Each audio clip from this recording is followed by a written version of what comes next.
o MBL, o Missão, vai fazer de diferente? Quais são os princípios de vocês para não virar mais do mesmo? Perfeito. Olha só, eu começo já, toda vez que me questionam, mas Renan, temos muitos partidos no Brasil. Nós temos no máximo 5 partidos políticos no Brasil. O que a gente tem são dezenas de cartórios que não tem nenhum esquema programático, não tem ideia, não tem vinculação ao programa. O que eu coloco para os espectadores aqui do Metrópolis é o seguinte desafio. Tente me falar qual é a diferença programática entre o PP, o PSD, o MDB, o Republicanos, o União Brasil, o PL, Podemos, o PSDB.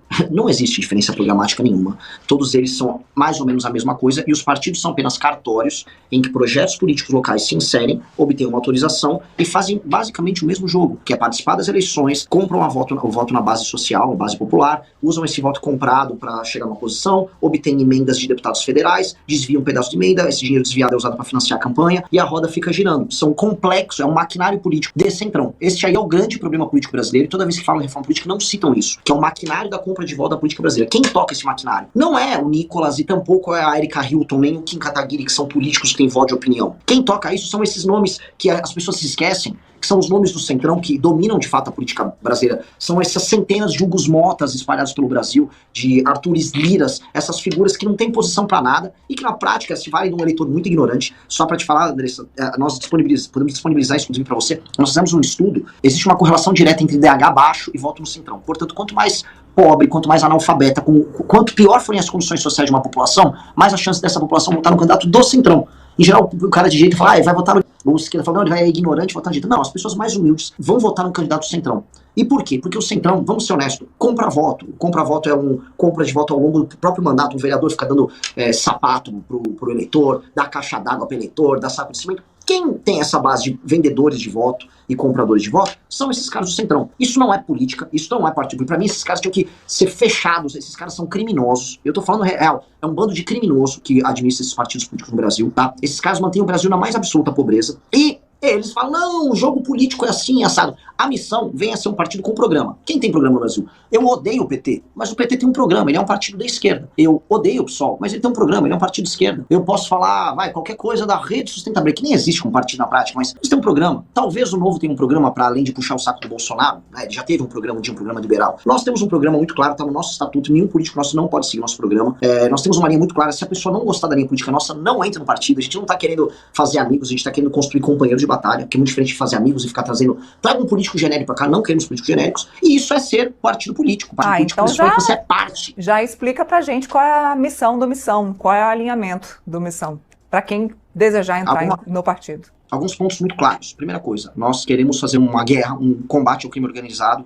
E quando eu falo a guerra ao crime organizado, eu não estou citando aqui uma metáfora, nada. É literalmente uma declaração de guerra do presidente da República, estipular que os faccionados, especialmente a liderança do crime organizado, sequer brasileiros são, ou seja, a implementação de uma tese do pensador jurídico alemão Günther Jacobs, que chama direito penal do inimigo, que é a ideia de que, cara, faccionados, membros de grupos terroristas e congêneres, não são detentores de direitos fundamentais e preceitos básicos que cidadãos comuns brasileiros como eu e vocês temos e devemos ter. Agora, quem é faccionado, não. Um faccionado não pode, e você tem que ter um direito muito duro, muito firme e muito célere, muito rápido com ele, para que a gente tome, o Estado brasileiro retome os territórios que estão na mão do crime, coisa de 20 e poucos milhões de brasileiros, 23 milhões de brasileiros vivem em territórios dominados pelo crime organizado, insira os mais pobres economicamente na economia formal brasileira, libertando eles desse julgo. Ou seja, você não consegue levar serviço público numa região dominada pelo Comando Vermelho. Então não dá pra ter até o presidente da República, boa. né? A gente deu uma reportagem aqui na minha coluna do meu colega André Chalders mostrando que o presidente da República precisou pedir autorização pro Comando Vermelho para poder entrar numa localidade em São Paulo, né? Você vê o absurdo que se chegou, né? Quando o Estado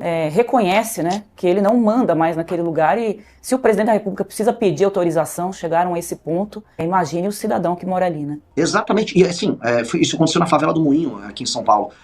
Praticamente é um lobby, não praticamente, sem querer elogiar aqui, mas alguns jornalistas estão denunciando isso faz tempo, né?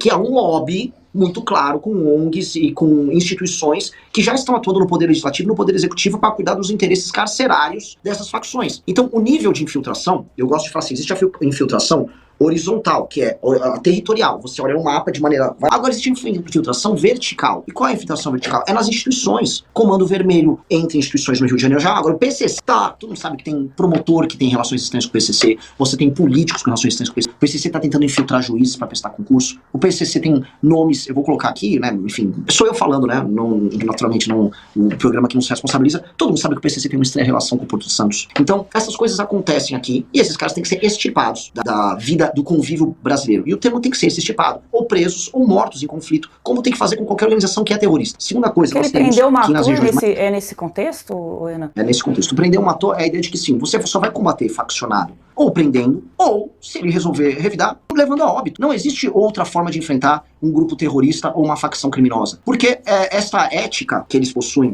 uma ética muito particular. É uma ética muito pior. É uma ética que uma menina que vive numa comunidade, numa favela, se uma menina bonita ela chama a atenção de um traficante, vamos dizer, o destino dela não será muito bacana se ela tiver uma opinião própria sobre isso.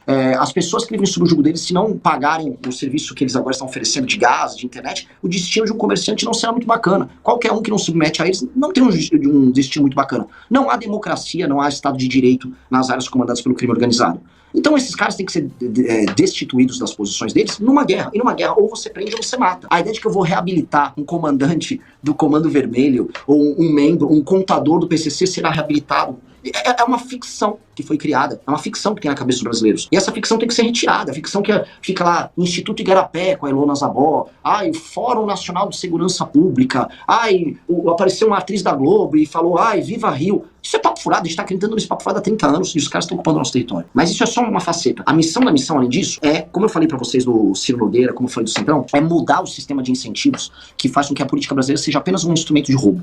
Por exemplo, todo mundo sabe que um deputado vira deputado porque ele vai obter no fim do dia recursos para o partido, recursos de fundo partidário e fundo eleitoral, e emendas que ele vai mandar para a base e vai sustentar um ciclo vicioso de compra de voto e de propina e financiamento de aliados com dinheiro sujo. Essa é a base da política brasileira.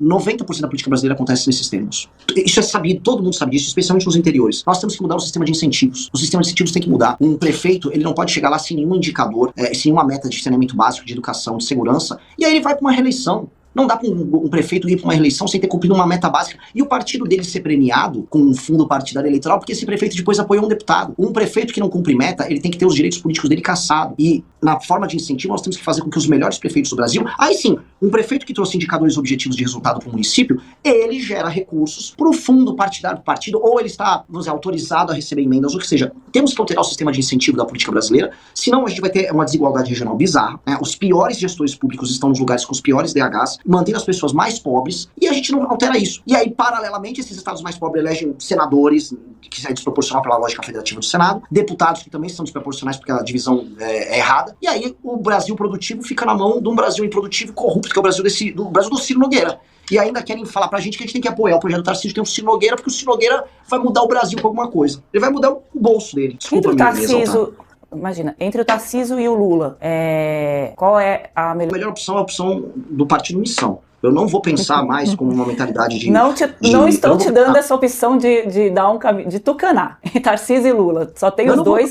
Eu vou lançar um candidato que vai... O meu candidato vai estar no segundo turno. Eu não vou aceitar mais essa vida. Eu quero que o Tarcísio e o Lula vão pro inferno. Naturalmente, o Tarcísio é muito melhor do que o Lula, se você quer ouvir isso. Mas eu não vou trabalhar com essa hipótese. A gente não montou um partido para perder e trabalhar com a hipótese que eu vou apoiar ou o projeto porcaria do Lula ou o projeto porcaria do Tarcísio. No fim do dia, o projeto do Lula vai ser o projeto dos caras do Centrão. E o projeto do Tarcísio vai ser o projeto dos caras do Centrão. Os dois projetos vão quebrar o Brasil. Os dois projetos são covardes. Os dois projetos, o André Esteves do BTG vai estar mandando. Então, assim, eu quero que os dois projetos vão pro inferno. Eu quero derrotar os dois projetos. Renan, vamos falar um pouquinho dessa pesquisa que saiu hoje para o governo de São Paulo. A gente tem o Tarcísio, né, liderando ali a pesquisa. Depois você tem o Geraldo Alckmin, que é um recall também, né? O Alckmin é um nome forte ainda na política de São Paulo. E o terceiro nome que apareceu, acho que pela primeira vez, que é a Erika Hilton, em terceiro lugar na